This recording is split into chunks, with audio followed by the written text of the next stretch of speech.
இந்த white mutton pulao இதோட டேஸ்ட்டை பற்றி சொல்லணும்னா சொல்லிக்கிட்டே போகலாம். அந்த அளவுக்கு டேஸ்ட் ரொம்பவே அட்டகாசமாக இருக்கும். பார்க்கறதுக்கு எவ்வளோ அழகாக இருக்கு பாருங்க. அதே போல் சாப்பிட்றதுக்கும் செம்மையாக இருக்கும். இந்த ஈரல் பெப்பர் மசாலா பார்க்கறதுக்கு அழகாக இருக்கிற மாதிரியே சாப்பிட்றதுக்கும் செம்ம டேஸ்ட்டாக இருக்கும். வீட்டில் இருக்கிறவங்க அத்தனை பேருக்கும் ரொம்பவே பிடிக்கும். இப்போ வாங்க ரொம்ப ஈஸியாக எப்படி சேர்த்துன்னு பார்க்கலாம். இப்போ ஒரு குக்கர் வச்சுக்கலாமா. குக்கர் சூடானதும் 1.5 டேபிள் ஸ்பூன் அளவுக்கு எண்ணெய் சேர்த்துடலாம். எண்ணெய் ஓரளவுக்கு சூடானதும் ஒரு ஸ்டார் பூ, 2 துண்டு பட்டை, 5 கிராம்பு, 1/4 டீஸ்பூன் சோம்பு, 1/4 டீஸ்பூன் ஜீரகம், 1 டீஸ்பூன் தனியாத்தூள், 2 சிட்டிக்கு அளவு மஞ்சத்தூள், கூடவே 2 பிரியாணி இலை இதெல்லாம் சேர்த்துடலாம். இது கூடவே 1/2 கிலோ மட்டன் எடுத்து வச்சுருக்கேன். பீஸ் கொஞ்சம் பெரிய சைஸாக இதை வாங்கிக்கோங்க. இது கூடவே மட்டனும் சேர்த்து நல்லா வதக்கிடுங்க. மட்டன் சேர்த்து நல்லா ஒரு 2 நிமிஷத்துக்கு நல்லா வதக்கி விடுங்கம்மா. மட்டன் வதங்கும் போதே கூடவே ஒரு 2 டேபிள் ஸ்பூன் அளவுக்கு தயிர் சேர்த்துக்கலாம். இதையும் சேர்த்து நல்லா வதக்கிடுங்க. கொஞ்சமாக உப்பு சேர்த்துக்கலாம். கொஞ்ச நேரம் நல்லா வதக்கிட்டு இப்போ நம்ம தண்ணி சேர்த்துக்கலாம். இந்த கப்பால் 1 கப்பு தண்ணி சேர்த்தா போதும். மட்டன் நல்லா வெந்துடும். தண்ணி சேர்த்து நல்லா கலந்து விட்டுருங்க. நீங்கள் எந்த அளவுக்கு மட்டன் எடுக்கிறீங்களோ அந்த அளவுக்கு மசாலா சேர்த்துக்குங்க. அதே போல் தண்ணி சேர்த்துக்குங்க. இப்போ குக்கர் மூடி வச்சு மூடிடலாம். ஒரு 6லேருந்து 7 விசில் விட்டால் போதும். மட்டன் நல்லா வெந்துடும். இப்போ மட்டன் புலாவ் செய்யறதுக்கு ஒரு பாத்திரம் வச்சுக்கலாமா. பாத்திரம் சூடானதும் 1.5 டேபிள் ஸ்பூன் அளவுக்கு நெய் சேர்த்துடலாம். கூடவே 1.5 டேபிள் ஸ்பூன் அளவுக்கு எண்ணெய் சேர்த்துடலாம். மட்டன் 7 விசில் விட்டுருக்கோம். பார்க்கலாம். பாருங்கம்மா, மட்டன் நல்லா பூ போல் வெந்திருக்கு. பார்க்கும் போதே தெரியுது பாருங்க. இப்போ இது அப்படியே இருக்கட்டும். எண்ணெய் சூடானதும் கொஞ்சமாக முந்திரி, கல்பாசி, கொஞ்சமாக கல்பாசி இல்லைன்னா விட்டுருங்க. 3 ஏலக்காய், மிளகு கொஞ்சம், ஒரு 1/2 டீஸ்பூன் அளவுக்கு மிளகு இதை சேர்த்துடலாம். முந்திரி கொஞ்ச நேரம் நல்லா செவந்து வரட்டும். அதே போல் மிளகு நல்லா வெடிக்கணும். முந்திரி இந்த அளவுக்கு நல்லா செவந்து வர டைமில் 3 பெரிய வெங்காயம் நீளமாக கட் பண்ணியிருக்கேன். இதை சேர்த்துக்கலாம். வெங்காயம் சேர்த்து நல்லா வதக்கிடுங்க. வெங்காயம் இந்த அளவுக்கு நல்லா வதங்கி வரணும். இந்த டைமில் நம்ம இந்த ரைஸ்க்கு தக்காளி அதிகமாக சேர்க்கக்கூடாது. ரொம்ப கம்மியாக தான் சேர்த்துக்கணும். ஒரு பெரிய தக்காளி எடுத்து பொடியை நறுக்கியிருக்கேன். இதை சேர்த்துடலாம். இது கூடவே 2 பச்சை மிளகாய் சேர்த்து இஞ்சி பூண்டு பேஸ்ட்டு அரைச்சி வச்சுருக்கேன். இதுலேருந்து ஒரு 3 டேபிள் ஸ்பூன் அளவுக்கு சேர்த்துடலாம். இந்த மட்டன் புலாவ் வெறும் பச்சை மிளகா தான் காரம். அதனால் 6 பச்சை மிளகாய் எடுத்து 2ஆக கீறி வச்சுருக்கேன். இதையும் சேர்த்துடலாம். உங்களுக்கு எப்படி காரம் தேவைப்படுதோ நீங்கள் அதுக்கேற்ற மாதிரி பச்சை மிளகாய் சேர்த்துக்கலாம். இதெல்லாம் சேர்த்து நல்லா வதக்கிடலாம். ஃபஸ்ட்டு வெங்காயம் நல்லா வதக்கிட்டதுக்கப்புறம் இதெல்லாம் சேர்த்துக்குங்க. வெங்காயம், பச்சை மிளகாய், இஞ்சி பூண்டு பேஸ்ட்டு சேர்த்து கொஞ்ச நேரம் நல்லா வதங்கிக்கிட்டு இருக்கும் போதே ஒரு 1/2 கைப்பிடி அளவு புதினா சேர்த்துடலாம். புதினா கொஞ்சம் கம்மியாகவே சேர்த்துக்குங்க. இதை சேர்த்து ஒரு வதக்கினா போதும். அவ்வளோதான். நம்ம 1 கப் அளவுக்கு தண்ணி சேர்த்து மட்டன் வேக வச்சுருக்கோம். இதை சேர்த்துடலாம்.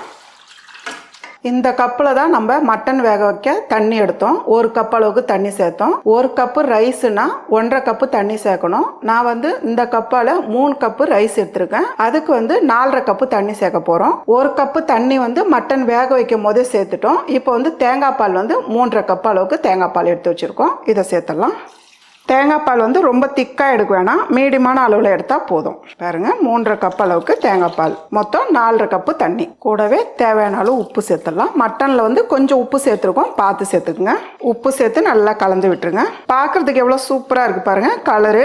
அதே போல் மட்டன் புலாவ் சாப்பிட்றதுக்கும் செம்ம டேஸ்ட்டாக இருக்கும். மட்டன் நம்ம ஏற்கனவே வேக வச்சுருக்கோம். அதனால் லைட்டாக ஒரு கொதி வந்தாலே போதும். ரைஸ் சேர்த்துக்கலாம். இப்போ மூடி வச்சிடலாம். ஒரு 5-6 நிமிஷத்தில் கொதி வந்துடும். ஒரு 7 நிமிஷம் விட்டுருக்குமா பார்க்கலாம். பாருங்கள், இந்த அளவுக்கு கொதி வந்தால் போதும். ஏன்னா தேங்காய் பால் ரொம்ப கொதிக்க வேண்டாம். ஓரளவு கொதிச்சாலே போதும். இதை நல்லா கலந்து விட்டுருங்க. நான் 3/4 கிலோ மட்டன்னா 3/4 கிலோ ரைஸ் எடுத்திருக்கேன். பாஸ்மதி ரைஸ் எடுத்து நல்லா கழுவிட்டு ஒரு 15 நிமிஷம் ஊற வச்சுருக்கேன். இதை சேர்த்துடலாம்.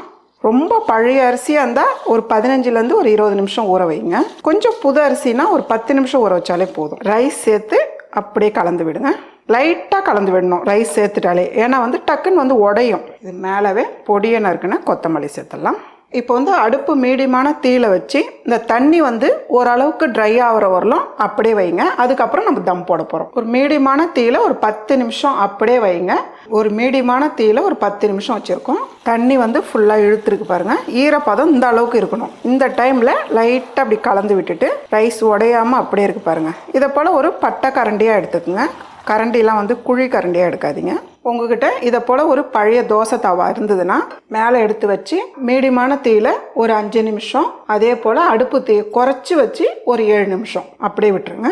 அடுப்பு தீயை கம்மி பண்ணி ஒரு 12 நிமிஷம் நம்ம தம் பண்ணியிருக்கோம். இப்போ பார்க்கலாம். பாருங்கள், பார்க்குறதுக்கு சூப்பராக இருக்குது. பாருங்கள், தம் பண்ணும் போதே லைட்டாக கரண்டியோட அடிபாகத்தை வச்சு கிளறி விடணும். அப்போ தான் வந்து ரைஸ்லாம் உடையாமல் இருக்கும் நல்லா. பாருங்கள், இப்போ அடியிலேருந்தே எடுக்கிறேன். இவ்வளோ சூப்பராக இருக்குது பாருங்கள். அவ்வளோதாம்மா, நல்ல ஒரு சூப்பரான மட்டன் புலாவ் ரெடி. இதை போல் நல்ல ஒரு காரசாரமான மட்டன் ஈரல் பெப்பர் மசாலா ஒரு வாட்டி செஞ்சு சாப்பிட்டு பாருங்க.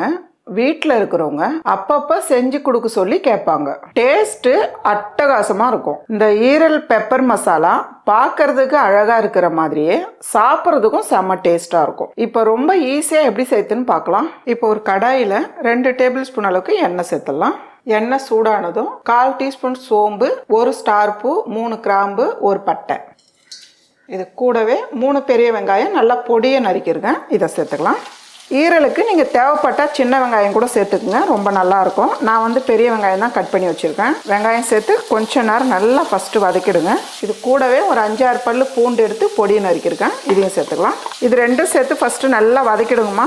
வெங்காயம் பூண்டு இந்த அளவுக்கு நல்லா வதக்கிட்டு இது கூடவே ஒரு தக்காளி பொடி நறுக்கிருக்கேன், இது சேர்த்துக்கலாம். தக்காளி வந்து ஈரலுக்கு அதிகமாக சேர்க்க வேண்டாம், கம்மியாக சேர்த்தாலே போதும். கூடவே 1 டீஸ்பூன் அளவுக்கு இஞ்சி பூண்டு பேஸ்ட்டு சேர்த்துடலாம். கொஞ்சமாக கருவேப்பிலை. தக்காளி சேர்த்து ஓரளவுக்கு வதக்கினா போதுமா, இந்த அளவுக்கு வதங்கினாலே போதும். இது கூடவே நான் வந்து 1/2 கிலோ கல்லீரல் எடுத்திருக்கேன். கொஞ்சம் பெரிய சைஸாக தான் கட் பண்ணி வாங்கியிருக்கேன். நல்லா கழுவி சுத்தம் பண்ணி எடுத்துக்கங்க. இப்போ ஈரல் சேர்த்துடலாம். ஈரல் சேர்த்து கொஞ்ச நேரம் நல்லா வதக்கிடுங்கம்மா. நல்லா ஒரு 2லேருந்து 3 நிமிஷத்துக்கு நல்லா வதக்கி விடுங்க. ஈரல் சேர்த்து நல்லா இந்த அளவுக்கு வதக்கி எடுத்துருங்க. இப்போ அடுப்பு தீயை கம்மி பண்ணிவிட்டு மசாலா சேர்த்துக்கலாம். இந்த ஈரல் கிரேவி வந்து அதிகமாக பெப்பரில் தான் செய்ய போகிறோம். அதனால் வந்து மசாலாலாம் ரொம்ப கம்மியாக சேர்த்துக்குங்க. ஒரு 1/2 டீஸ்பூன் அளவுக்கு மிளகாய்த்தூள், 1 டீஸ்பூன் அளவுக்கு மல்லி, ஒரு 2-3 சிட்டிக்கு அளவு மஞ்சத்தூள், 1 டேபிள் ஸ்பூன் அளவுக்கு பெப்பர், ஜீரகத்தூள் கொஞ்சமாக, கரம் மசாலா 1/2 டீஸ்பூன் அளவுக்கு, தேவையான அளவு உப்பு சேர்த்துடலாம். இதெல்லாம் சேர்த்து நல்லா மிக்ஸ் பண்ணுங்கள். இந்த அளவுக்கு நல்லா மிக்ஸ் பண்ணிவிடுங்க. உங்களுக்கு நல்லா ஃப்ரையாக வேணும்னா கொஞ்சமாக நல்லா தண்ணி விட்டு சுண்ட விட்டுருங்க. நல்லா தளத்தளன்னு கிரேவியாக வேணும்னா கொஞ்சம் அதிகமாக தண்ணி சேர்த்துக்கணும். நான் வந்து கிரேவியாக செய்ய போகிறதுனால 1/2 கப் அளவுக்கு தண்ணி சேர்க்க போகிறேன். ஏன்னா ஈரலும் நல்லா வெந்து வரணும். அதனால் வந்து தண்ணி கொஞ்சம் கூடுதலாக வச்சு நல்லா வேக விடுங்க. உங்களுக்கு உப்பு காரம் எப்படி தேவைப்படுதோ அதுக்கேற்ற மாதிரி சேர்த்துருங்க. இது கூடவே ஒரு பச்சை மிளகா 2ஆக கட் பண்ணியிருக்கேன், இந்த டைமில் சேர்த்துருங்க. ஒரு 20 நிமிஷத்துக்கு நல்லா வேக வைங்க. ஈரல் வந்து நல்லா வெந்து வரணும். பாருங்கம்மா, நான் வந்து 20 நிமிஷம் விட்டுருக்கேன். நடுவில் எடுத்து கலந்து விடணும். இப்படி தான் இருக்கணும். அப்போ தான் வந்து ஈரல் வந்து நல்லா வெந்து வரும். பொடியை நறுக்குன்னு கொத்தமல்லி நல்லா தாராளமாகவே சேர்த்துக்குங்க. 2 சேர்த்து நல்லா மிக்ஸ் பண்ணிவிடுங்க. அவ்வளோதாம்மா, நல்ல ஒரு டேஸ்டான மட்டன் ஈரல் பெப்பர் மசாலா ரெடி.